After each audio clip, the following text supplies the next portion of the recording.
Welcome to Sometimes There's Side Eye, a podcast about two friends having real and unfiltered conversations about dogs and people. Listen as we talk about our lives with dogs, training, behavior, share some laughs, and a whole lot of banter. I'm Heather, And I'm Christy. and this week, oh boy, we are talking about puppies. Bees, yay! Don't act excited. I know you're not excited. I'm not a puppy person, but I am excited about puppies. Let me clarify. I'm not a puppy person in that I do not want to live with a puppy full time. I Sure. You'll love just puppies. Mhm. Yep, you'll I do love enjoy puppies. other I love, people's puppies. yeah, I love when other people get puppies and then I can send those puppies home with those owners. Yeah, I understand that an episode about puppies might not be everybody's cup of tea, which is fair enough, but you're still going to get our regular banter and shit talking back and forth and all the fun. And maybe you're going to get a puppy in the future, or the episode could give you some thoughts and ideas about other things in general, or you know someone who's going to get a puppy and then you can send the episode to them. And I don't know how many times this has happened to you, but so often people start talking to me about a puppy that they want to get Mm, and they are looking for advice. So I feel like this episode is going to be perfect, even if you're having those casual conversations with your friends who are wanting to get puppies as well and yeah. give them some things to think about. Do I call myself more than a puppy novice at this point? Yes, Don't call me an expert. I don't want that title. pretty close How to about a expert. puppy professional? You are a puppy professional. Yes. Okay, I will accept that. Considering Professional puppy wrangler. I am that as well as Tiago, we both are. Tater is Yes. a part-time wrangler.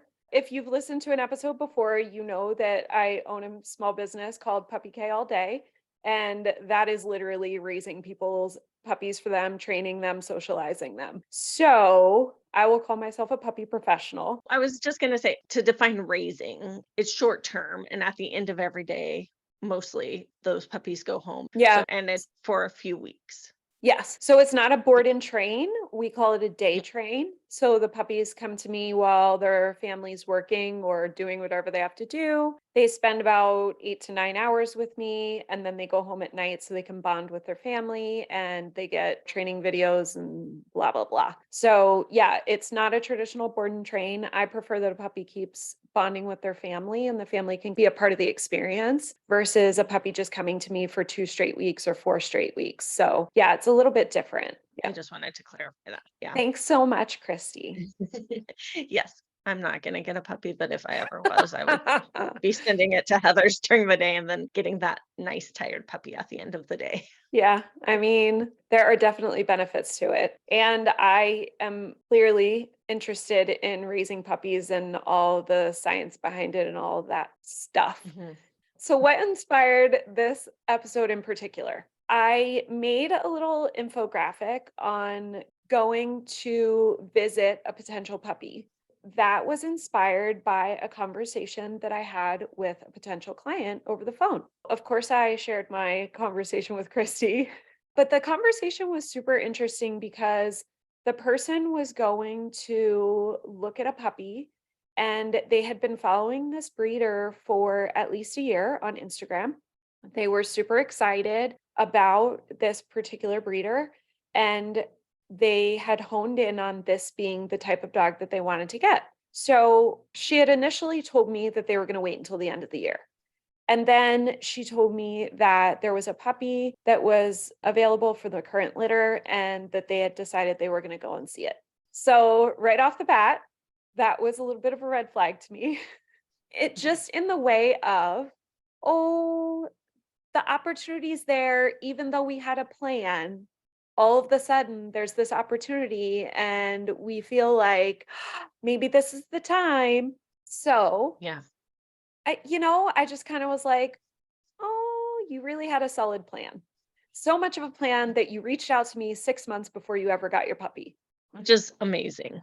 It is Yeah. amazing. Yeah. Yeah. So I just text her back and I said, hey, before you go, can we have a chat? Can we talk on the phone? And she said, "Oh, yeah, sure." She was concerned about integrating her puppy with her two adult dogs, and she had wanted some tips. And I really wanted to just get her on the phone so we could talk about going to see this puppy. Truth be told, if you're listening, Yeah. it was with the purest intentions. We ended up having about a 45-minute conversation, and we started out talking about integrating a new puppy with her adult dogs. And then I just kind of asked her some questions. It was things like, what made you decide to throw your timeline out the window?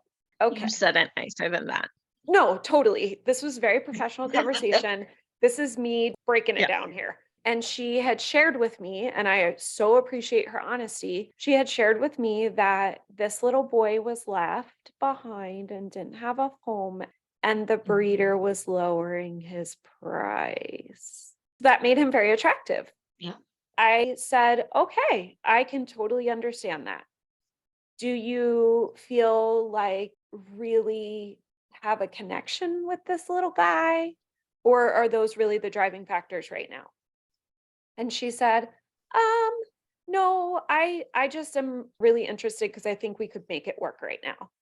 And I thought, okay, fair enough. So I asked her some questions about what the breeder told her about this particular puppy, and she told me a few adjectives, one of which really stuck out to me, which was shy.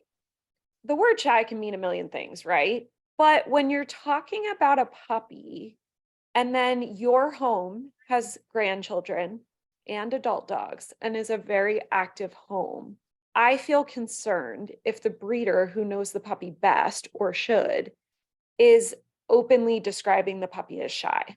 Yeah, I think, there's certain words that we need to have the breeder define or the rescue or wherever you're getting your puppy from. If they know that there's a characteristic of that dog, sometimes we need to say, well, how do you define that? Because it may Mhm. be that shy to them is they've learned that the public refers to shy as not the first dog to greet you in the Mhm. litter, Mhm. holds back and watches, but is confident and Mhm. happy and isn't going to shy away from you at Mhm. all.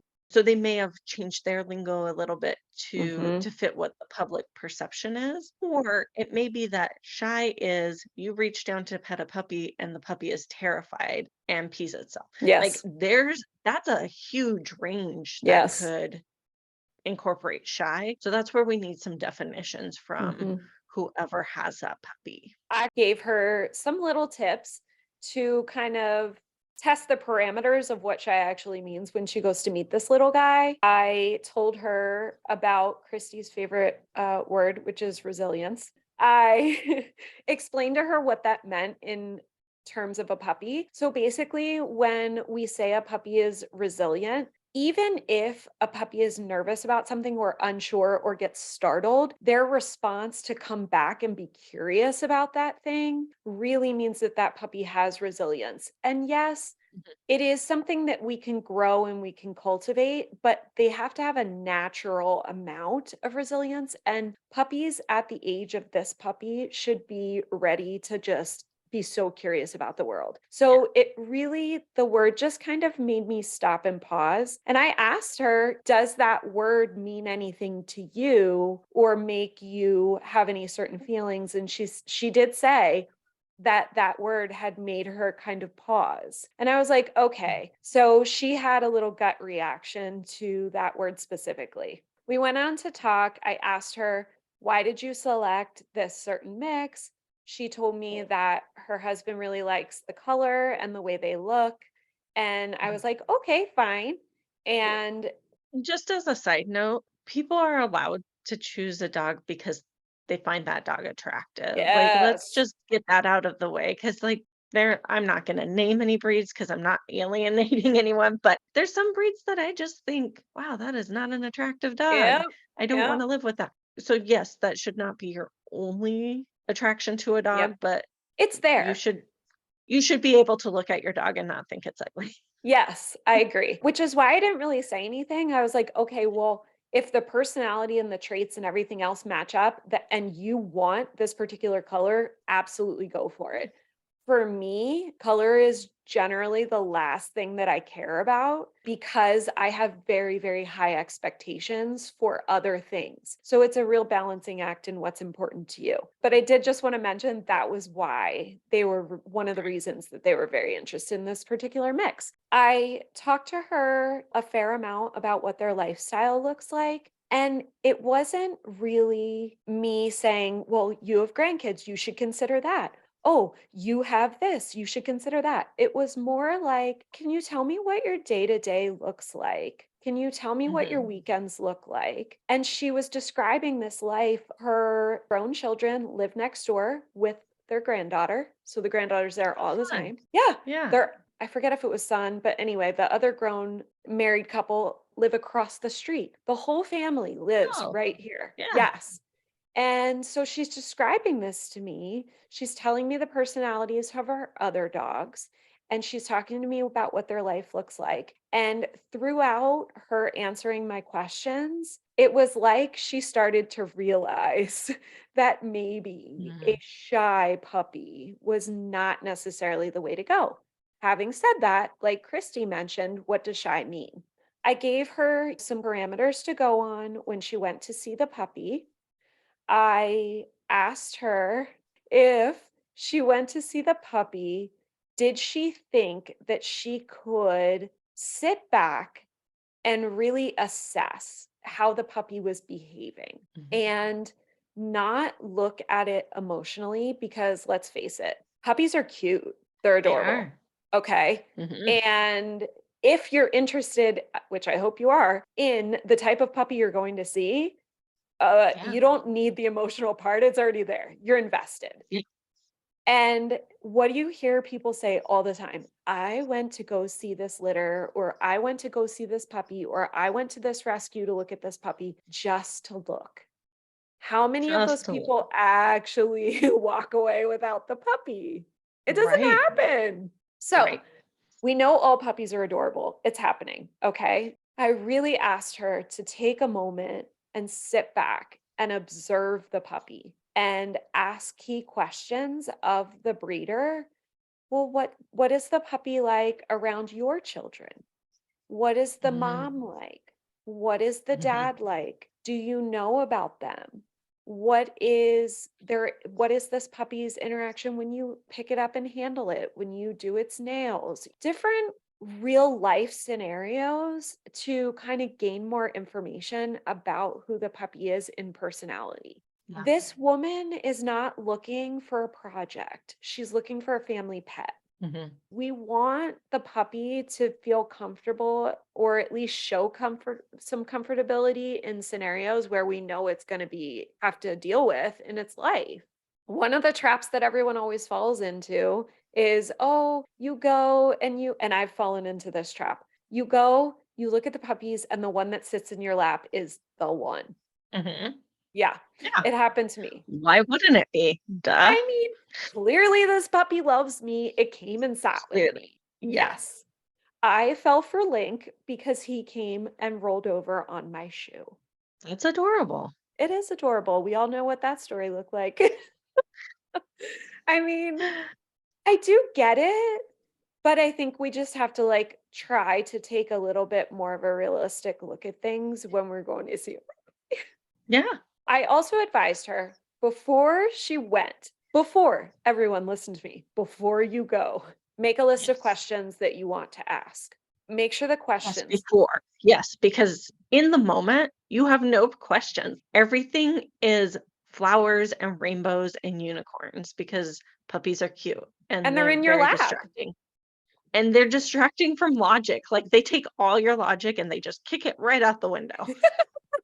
They do. So you need to sit down beforehand and make a list of important questions for you to ask. I beg of you. Christy, how do you think a person, whether it's a breeder, rescue, because we're talking about all puppies today. I'm just using this example because this woman was going to a breeder. How do you think it should be perceived by anyone who is working on matching this puppy to this home if somebody rolls out a list and starts asking questions about the puppy?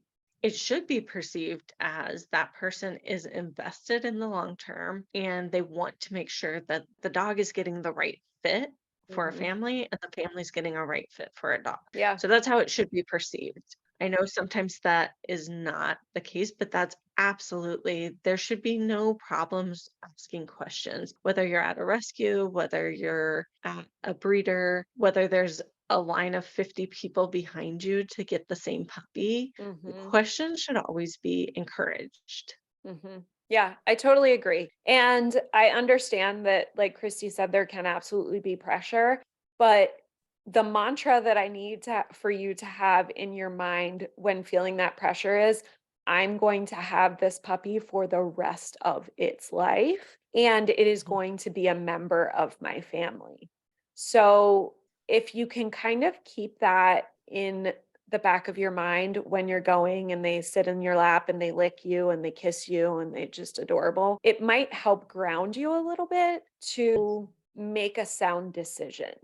And it might also help you to really take note of that puppy's behavior. If there's litter mates around, how they're interacting with their litter mates, how they experience you, the person you brought with you, the items that might be in the environment, how they interact with the breeder or the volunteer, somebody that they should already know or would likely already know. Those interactions can tell you a lot of information too about the puppy's personality. I will say, when I started volunteering, I remember distinctly the person who, I mean, and this was years and years ago, the person who was running the volunteer training said, when people come in for puppies, like we just kind of give them like 5 minutes. Here's puppies, just pick one because all puppies are pretty much the same. Ooh. Which clearly that has shifted, thankfully, in the rescue world. I don't think many rescues believe that now, but I will say, watching my friends who have had puppies from rescue,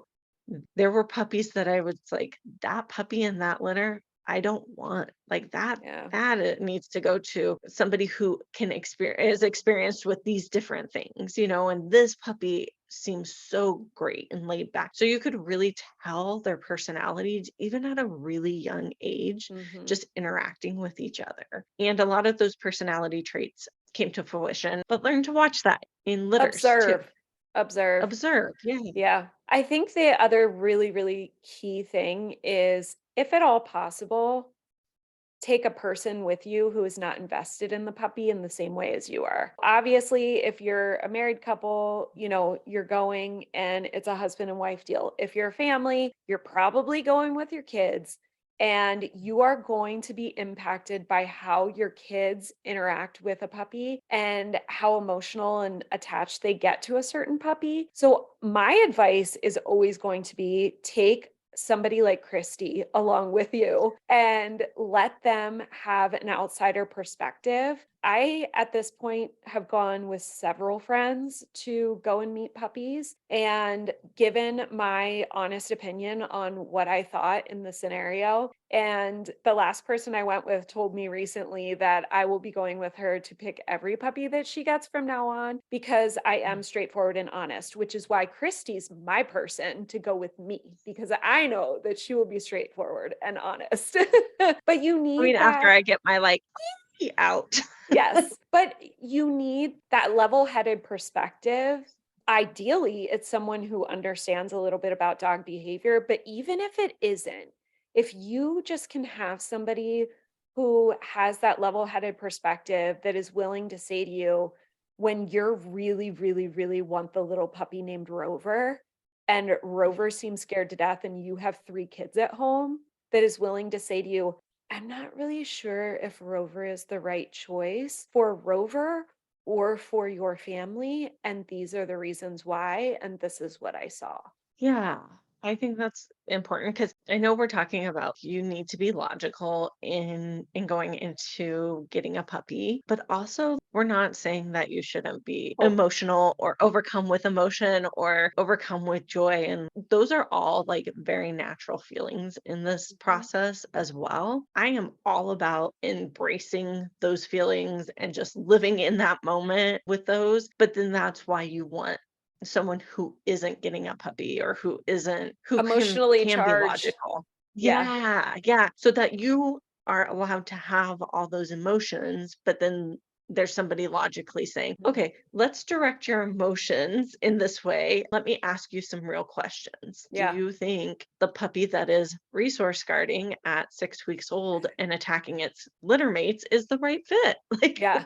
Yeah. No, I completely agree. And we're not saying we've told you a million times, there's no straight line in dog behavior. Just because you see a behavior in a puppy doesn't mean it isn't something you can work with, but you absolutely. have to analyze your life and know, is this something I have the time to work on? Am I willing to make the investment if it does not pan out the way I want? Or, like this woman, do I just want an easy, happy, healthy pet? So let me just start out with the puppy who seems like the right fit from the get go and try to stack the deck in my favor as we move forward. Because in the end, after her and I talking for 45 minutes, me giving her tips and everything else, she texted me the next day and told me that they never even went to look at the puppy. And once her and her husband talked about our conversation, that she realized that they were rushing it and that it would have been Mhm. a truly emotional decision, and they don't think it was the right puppy for them. And you know what? I am thrilled for them. Yeah, yeah. So I would say too, like be open to opportunities because that was an Yes. opportunity. We have other friends who the opportunity to get a puppy came several months before they had planned. Yes. Oh, Um, little Miss Tova. yeah. And so that was long before they planned to be Yes. there, but they were open to the opportunity and it was the right fit. So be Yes. open to opportunities, but also go into those logically. Yeah. And I feel like Tova is it worked out because they were centered in what they were really looking for and they understood what they were looking for, but they also had people around them who were looking at it logically and saying, "Hey, I really think that this is a good fit for you and that if you're open to it, you should move forward." Okay, so here's the hardest tip that I'm going to give, and sometimes it's not going to be possible. I told her that she should take in all the information, ask all of her questions, take some time with the puppy, and then tell the breeder that they would like to talk about it, discuss it that evening, and let her know if they were gonna move forward with the puppy. And I know Mhm. that in some scenarios, this is not possible. In some scenarios, you feel pressured. In some scenarios, you're on a timetable. I understand all of those points. I respect them. I Mhm. just want people to make a good, solid decision based in real observations so that they can get the right fit because really that's the best thing for everybody all the way around. So now Christy's going to give all the reasons why this doesn't work. No, not at all. But I will say, in rescue, sometimes that's not an Yeah. option It's not. because puppies are a hot commodity. They go fast. When I went to look at the county shelter with a friend, she called and said, "Hey, we're driving for over an hour to get there. Is there any way you could hold this puppy until I can meet it?" And they said, "Absolutely not." She goes, "What if I put the payment down on?" And they said, "No, first come, first serve." And by the time we got there, they said, "Oh, like 10 minutes ago, the puppy left." Yeah. And I was like, "Ah, if I hadn't gotten turned around on directions, we could have gotten here in time. I'm so sorry." But just know, so in those situations, know that you might not have like an overnight to think about it. So go in very prepared. Mhm. Go in with your questions, go in as prepared as possible. There's a lot of things you can do with rescue too. Perhaps if you know that you're interested in a litter, you can reach out to the rescue before they're adoptable and say, "Is there any way I could send these questions to the foster parent? Yes. Because these are things that are important to me. And I don't want to waste your time. I don't want to waste my time. So if there's no puppies in this litter that fit these things, then I'm okay walking away because I know I won't, once I get there, I don't have a chance to say, I'm going to think about it overnight." There's also fosters, every rescue does things a little differently. So there are some fosters who might allow you to meet the puppies beforehand, before they're available for adoption, and have some time to think about it, where you maybe don't have to put in your application that very second because it's going to be 2 or 3 weeks before they come up for adoption. So there are some ways to work with that, but just know what you're getting into before Mhm. you go. If you're going to a county shelter, it really is like a grab and go. Yeah. That sounds so terrible, but But it is. like go in, know that there's high pressure, that you need to make a decision right then. If that's not the right fit for you, if you know that you cannot make a good decision under high pressure, that's okay. Don't go to that municipal rescue then. Maybe go to a rescue that does private fostering or has different protocols that work better for you and your family Mhm. so that you can get the right fit, whether you're going to a breeder or a rescue. I totally agree. And I think that if you know that you're going to be under the clock, so to speak, or on a clock to make a decision, I think the preparation is what's really, really important. In addition to what Christy said about asking questions about the litter, I would also ask questions about the mom and dad because Yes. there might be information about them that is completely relevant that would change your mind one way or the other. And that's a big factor. I would definitely keep that in mind. When we adopted our Lucy, the litter was born in rescue, and the rescue had her mom. We went to see her when she was 11 weeks. She was in extremely high demand, and we had to make a decision right away as well. This is Heather in 2005. And we Whole felt, different Heather. well, a whole different other. We did feel pressured but excited to get this puppy. We were absolutely told that Lucy's mom had, let's call it dog selective issues. She did end up living with another dog years later, Mm. but she absolutely was dog selective at best. I was just like, cool. I still didn't understand the impact of genetics. I still didn't have a full understanding of what exactly that meant. And I was all in, man. I was all in. In the end, that did affect who Lucy was. And she was a litter of five. Only two Mhm. of the puppies survived, her and her brother. And both of them ended up not being able to live with other dogs. There's a lot that goes into that. There are a million things. They were bottle fed. They couldn't be properly socialized because they were ill. They didn't get to be with their mom. I mean, there's a million factors that go into that. But all that information now, I would not have adopted her at this stage in my life with the knowledge that I have. And I think that's part of the reason why we're talking about this, because the knowledge is out there and it's experiences that we've had in different scenarios with friends ourselves. Mhm. We want you to understand that yes, it's an emotional decision. It's a happy time. We want you to love your puppy, enjoy your puppy. At the same time, if you can prepare beforehand, it could Mhm. save you time, money, resources, heartache, everything if it's not the right fit. Yeah, I would say 2005, Christy would have said if she was going in to look at a puppy, she was coming home with a puppy. Like that 100%. that wasn't that wasn't a thing like where I would have asked the right questions and then debated if I could Yeah. take home a puppy. I would have just been like, cool, look how cute this one is. I Mhm. really like it. Oh, that one's not available. Look how cute this one is. Mhm. I like it. Yep, I agree. The other thing I was just thinking about was, let's say, and I'm going to use Almost There as an example because we know everybody over there. I would also say if you go in to look at a puppy and all of the sudden you're like, whoa, this is a lot. You know, you thought it was what you wanted. The puppies are really cute. There's things you like about them.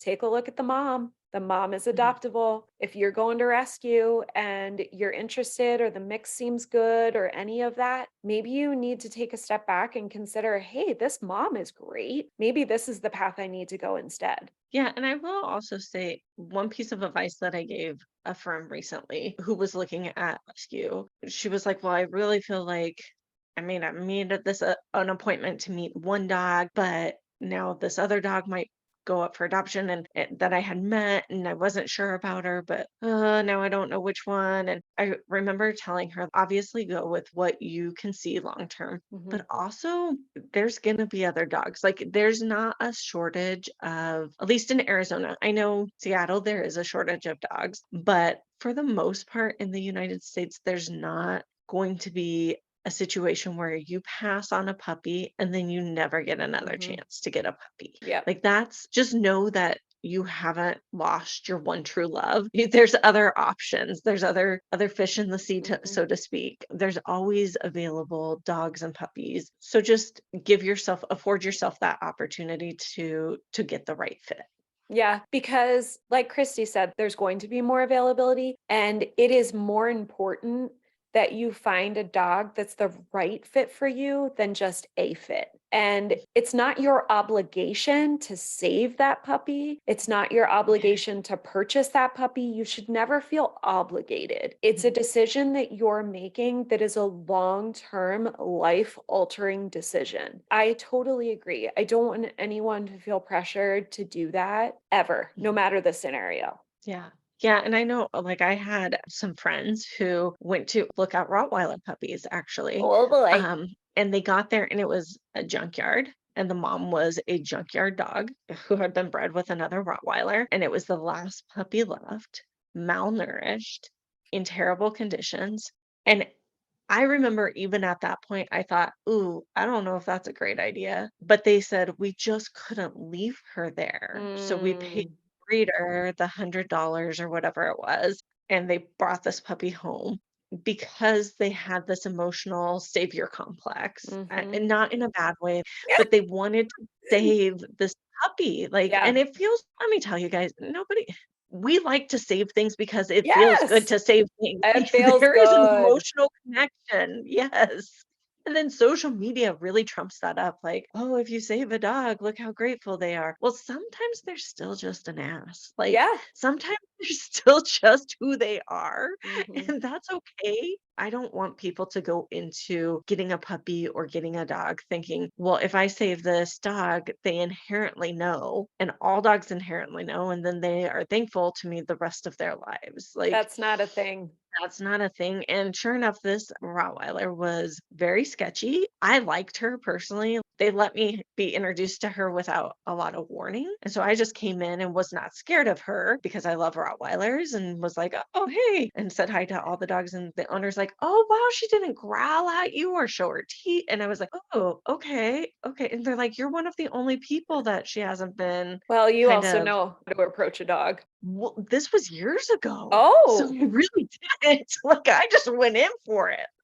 So she did have a lot of social issues with human mm, beings and not being sociable with people, and they were always having people over. So that, I think they would have realized now that that was not the right fit, but they've definitely let the emotion get the better of them. yeah. I know so many people over the years who have done the exact same thing, where they felt like they needed to save the dog from whatever scenario they were in, save the puppy. And I do get where that comes from. I absolutely understand. But then the flip side of that is the mom continuing to be used in that way as a commodity. There's the emotional factor. And this is I think Yeah. my perspective on that comes from growing up in a community where it's the puppy mill capital of the world. I grew up in Mhm, Pennsylvania. Puppy mills are highly prevalent even today. And mhm, so many people will do that. They're like, well, I feel bad for the puppy. It's stuck in a life in a cage and blah, blah, blah. And I'm like, yeah, but now the mom is too. So there's mhm. repercussions to that, you know? Yeah. That was so doom and gloom. And I know the argument is always like, well, it's not the puppy's fault. You are so right. It's not the puppy's fault. Yes. But we also are not short on puppies that from legitimate rescues, and we are not short on ethically bred dogs either. So there's options to not support bad business. Yes. You know, I totally we agree. always like right now it's such a boom of supporting small owned business, all these small owned businesses. Let's not support bad businesses so that we can support good businesses even when it comes to puppies. I don't think we usually think of it that way Mhm. because it's hard to think of puppies as a business, but it absolutely is. You're paying for And them, whether you're you're paying your adopting or money. buying. Yes, yeah. I think this episode will go nicely into what we plan to do this summer. We plan to talk about ethical breeding, but also ethical rescues. Yes. I think considering both of those things. And FYI, if you're buying from a pet store, your puppy is coming from either a commercial breeder or a puppy mill, 100%. Unless there are some pet Well, no, stores no, no, a do true partner with. a true Yes, yeah, for-profit pet store. yes. I know in Arizona we definitely have like a rescue that is a pet store in a pet store, for Fair. instance.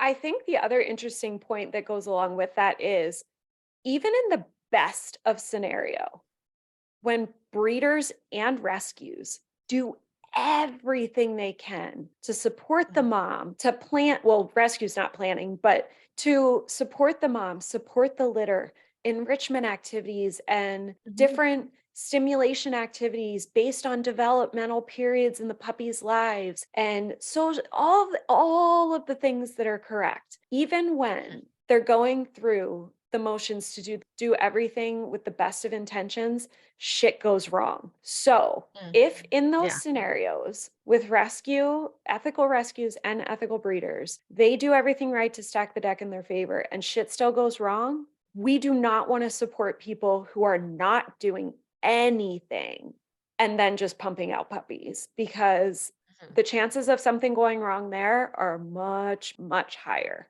absolutely. Like Christy said, we're going to be doing some episodes this summer that we're really excited about. We're going to be doing episodes where we talk about what we think ethical rescue and ethical breeding looks like. And then we're actually going to be interviewing some people that we're super pumped about. And then I think we're going to wrap everything up talking about how breeders and rescues can work together and how it can benefit the dogs and people, which I can't wait. And then since I'm in the business of puppies, Mhm. I'm super excited because I am working on an online course that is focusing on teaching people how to find an ethical breeder because that is not easy. And what all goes into being able to do that and what to look for and red flags. So I'm excited about that coming out this summer as well. I'm Um, excited about that too, you, because I've had so many friends come to me and ask me questions, and then I just have to be like, I don't know, Heather, can you help me? So now I have somewhere to send them. Well, and the reason that I ended up doing this is because I have helped so many people over the years. I can't even tell you. I have spent hours upon hours of looking at websites. I'll get random websites sent to me. Hey, does this breeder look decent? My friend's thinking about going to them. And I look at it for 30 seconds and I'm like, red flag, red flag. And I Mhm. love helping people do that, but I don't have a lot of spare time. So I decided to kind of put everything in a course for people. It's going to be super affordable for people to be able to do all the steps. And then once you learn it, I'm excited to share my knowledge and all the kind Yeah. of experiences that I've been through and what has taken me to where I am now in my life. Yeah. And I think why I'm excited about it, because I mean, let's be honest, Heather's kind of the breeding aspect of this podcast, and I'm kind of the Oh my rescue. God, am I? Oh, But why I'm excited is because then we can help people avoid going to backyard breeders. So even yes. if you're against breeding, this is still going to be useful because an ethical breeder, even if you feel like that's not for you, let's send people to a breeder who stands behind their puppies and takes puppies back so that we're not contributing to dogs in the shelter. Mhm. So that's why I'm excited. We Yeah. can start people out who aren't interested in rescue dogs. That's okay. We all have friends who are like, I'm not getting a rescue. That gives us other options to be able to talk through this and say, Yes. fine, you're not going to go to rescue. That wouldn't be my choice, but let me at least point you in the right direction so Yeah. that you can avoid going to a backyard breeder, I giving money think to someone who doesn't deserve it.